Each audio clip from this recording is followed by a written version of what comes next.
el fiscal supremo de los Estados Unidos, lo que vendría a ser un equivalente a un ministro de justicia también, porque recordemos que el sistema judicial norteamericano es bastante distinto del resto del mundo hispanohablante, se llama William Barr, ¿no? Él es el Attorney General, ¿no? Digamos el fiscal general, y él es un abogado católico muy conocido que formaba parte de una asociación de abogados católicos.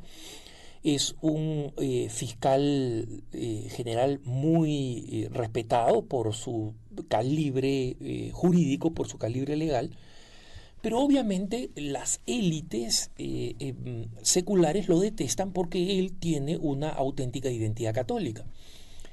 Menciono a William Barr porque William Barr recientemente dio una conferencia a un grupo de intelectuales de la Universidad de Notre Dame, donde decía que la libertad religiosa estaba en peligro, ¿no? Ojo, estamos hablando de un país que tiene 200 y pico de años de democracia, ¿no?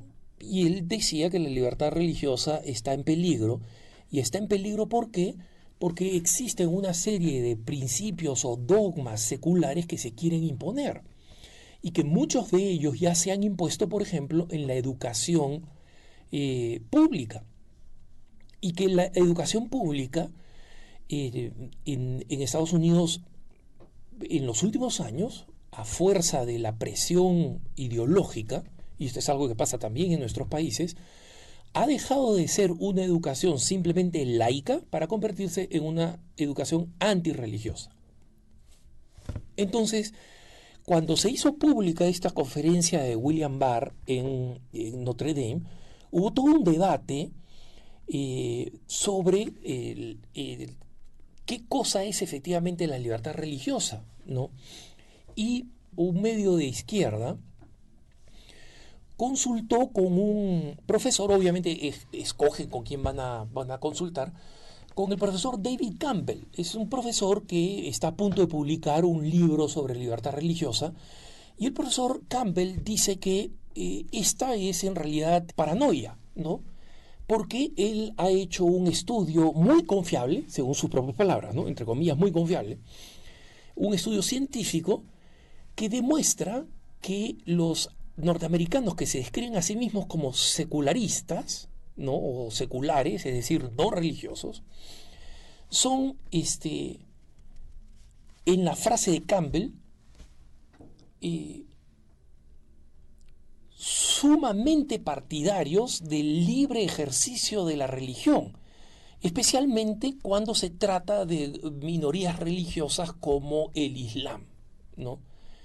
Entonces Campbell dice, en realidad, William Barr y otros católicos conservadores tal vez crean que los secularistas son como una especie de amenaza a su libertad religiosa, pero la verdad es que este es un mito. Entonces, muy bien, tenemos a ese señor Campbell que dice que él ha hecho una muy confiable investigación científica de los secularistas. El tema es el siguiente. O Campbell es un parte de la maquinaria antirreligiosa de los círculos académicos norteamericanos, que existe, ¿no? Y que es bastante antirreligiosa, y no me extrañaría que Campbell lo fuera, o simplemente no sabe hacer su trabajo. Y explico por qué. Porque por lo menos el dato habrá que ver cuando salga su libro. Su libro todavía no ha sido publicado, pero habría que ver, va a ser publicado el próximo año, pero habría que ver cuando Campbell dice que los secularistas no tienen ningún problema con la práctica de la religión, especialmente de las minorías como los musulmanes, por ejemplo. Habría que preguntarle si es que una persona cristiana que tiene un pequeño hostal, digamos, estos que se llaman bed and breakfast, ¿no? O sea que te dan un cuartito y sirven desayuno, y que no tienen más servicios, que son normalmente pequeños, normalmente negocios familiares, y que básicamente se dedican a servir a comunidad de gente que es cristiana, ¿no? Y por si acaso, aquí estoy contando un caso real, un caso absolutamente real. en una zona, en unas montañas, las Apalaches, donde hay una importante población cristiana, y ellos publicitan esta familia publicita su pequeño bed and breakfast en revistas cristianas, ¿no? Pero viene una pareja de lesbianas que están legalmente casadas y dicen que quieren el cuarto matrimonial. Entonces, esta familia cristiana dice que, el, que ellos no pueden darle el cuarto matrimonial a nadie que no esté casado desde su perspectiva cristiana.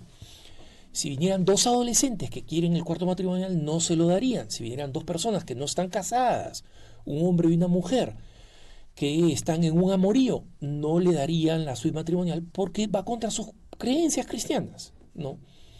Entonces, no rechazan servirla, le pueden dar cuarto donde que no es el cuarto matrimonial, una habitación con 2 camas, le pueden dar, o incluso las remiten a las decenas de bed and breakfast y de hoteles que están alrededor y que pueden acomodarlas sin ningún problema. Puedes irte acá, está a 200 metros, a 300 metros en esta dirección está este otro hostal, a 200 metros para acá está otro bed and breakfast, etc. Bueno, la más moderada de las abogadas del lobby LGBT, Kyle Feldblum, ¿no?, una profesora de la Universidad Jesuita de Georgetown en los Estados Unidos, en Washington, D.C., dice que ella no ve cómo esa pareja puede ganar un juicio en el sistema secular norteamericano, porque los derechos de esta pareja homosexual están por encima de los derechos de creencia de estos esposos cristianos. Y miren todos los casos que nosotros tenemos que se están presentando actualmente en Estados Unidos. ¿Y por qué los menciono, hermanos? Porque en Estados Unidos la Corte Suprema va a terminar decidiendo muy pronto este tema fundamental. Si un fotógrafo que sirve a todo el mundo por igual, que no discrimina, que sirve también a parejas homosexuales y que ha servido a parejas homosexuales para fotos de todo tipo, dice, mira, no puedo tomarte fotografías de tu boda homosexual porque va contra mis principios, ¿no? Es un judío que vende que vende emparedados, que vende tortas. Puede resistirse a no vender estos emparedados, estos panecillos, estos sándwiches con cerdo, porque va en contra de su religión, un musulmán, o está obligado a que su fe no se pueda aplicar en ningún ámbito público. Bueno, en Estados Unidos tenemos una persona que hace pasteles aquí cerca de mi oficina, ¿no? En Colorado, que va rumbo a la Corte Suprema, una florista en el estado de Washington, Barronell, que está rumbo a la Corte Suprema, una oficina de adopciones católica que obviamente busca padres cristianos, padres de familias bien constituidas, y que no acepta poner niños con parejas homosexuales, a pesar de que hay un número grande de otras organizaciones adoptivas que lo ofrecen. Ellos se les negaría el derecho de hacer esto, y de hecho en 2 estados en Estados Unidos las caridades católicas han tenido que suspender el servicio de adopción porque la ley los obliga a poner niños adoptados en el sistema homosexual. Entonces, el profesor Campbell, que es tan astuto, él le ha hecho esta pregunta científicamente confiable, investigación entre comillas científicamente confiable. ¿Qué piensan los secularistas sobre esto? Ya lo sabemos, porque lo han dicho en el ámbito público, porque lo han dicho varios de los candidatos a la presidencia de los Estados Unidos, Beto O'Rourke, uno de los candidatos del estado de Texas, que viene del Paso, de una zona de importante presencia y tradición católica por la presencia hispana y mexicano-norteamericana, ha dicho que él, si llega a ser presidente de los Estados Unidos, va a retirarle, o sea, ojo, no solamente va a impedir que estas organizaciones como las Caridades Católicas no solamente salgan, digamos, del servicio de adopciones, como ha sucedido en 2 estados, sino que le va a quitar el estatus de organizaciones sin fines de lucro a cualquier organización cristiana o musulmana que objete el matrimonio homosexual. Ojo, no a las personas homosexuales, sino que diga el matrimonio homosexual no es consistente con la enseñanza cristiana. Ya, esa organización, que es todas las diócesis de los Estados Unidos, todas las iglesias católicas, todas esas organizaciones van a perder su estatus de organizaciones sin fines de lucro. Por supuesto, Beto O'Rourke, este candidato a la presidencia, dice algo que es imposible, porque en Estados Unidos todavía existe una cosa que se llama el sistema de justicia independiente. Y entonces un presidente jamás va a tener la potestad para imponer este cambio de la legislación de qué cosa es o no es una organización sin fines de lucro y cómo éstas no pueden ser discriminadas. Pero sí nos habla de cuál es el sentir y por qué es absolutamente justo que los católicos nos preocupemos de esto. Este tema va a ser resuelto de una manera u otra, que va a ser decisiva y definitiva para el futuro de las comunidades cristianas en Estados Unidos, por la Corte Suprema, a más tardar el próximo año. Pero ¿qué pasa en nuestros países de habla hispana? En nuestros países de habla hispana, como la mayoría de países son de tradición católica, nunca ha habido una ley de protección de la libertad religiosa.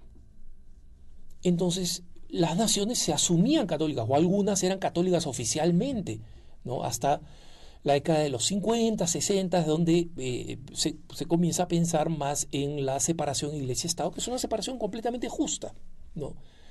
Pero porque siempre hemos asumido que la nación era católica, porque incluso algunas constituciones, como la Constitución del Perú, por ejemplo, o la Constitución de Costa Rica, reconocen el papel de la Iglesia Católica en la constitución de la nación, ¿no? Porque cuando la nación se constituyó, en el caso del Perú, en 1821, no habían protestantes ahí, ¿no? Lo constituyó, fueron sacerdotes los que predicaron la independencia, etc. Entonces, no existen estas leyes, y algunas cortes supremas o cortes constitucionales, como en Colombia, por ejemplo, o como en algunos estados de México, comienzan a tomar decisiones contrarias al derecho de libertad religiosa. Y en consecuencia, porque no han existido estas legislaciones que protegen a los cristianos, no digo solamente a los católicos, a los cristianos, frente a los lobbies como, por ejemplo, el del aborto, que quiere que cuando se legalice el aborto los hospitales católicos estén obligados a realizar abortos, ¿no? Que los grupos de presión homosexual, que quieren que las iglesias católicas estén obligadas a recibir a parejas que se declaran que se quieren casar, ¿no? Entonces, no existen estas protecciones. No existen estas protecciones por razones históricas. Pero esa historia donde nuestras naciones eran de mayoría católica o contaban con la simpatía del sistema, ya se ha acabado, ya no es así. Y los católicos tenemos que ser conscientes que si no nos preparamos para defender nuestros derechos y si no trabajamos para crear legislaciones que protejan auténticamente la libertad religiosa, vamos a encontrarnos en problemas mucho más serios que naciones más seculares como son Estados Unidos. Que tengas un buen día.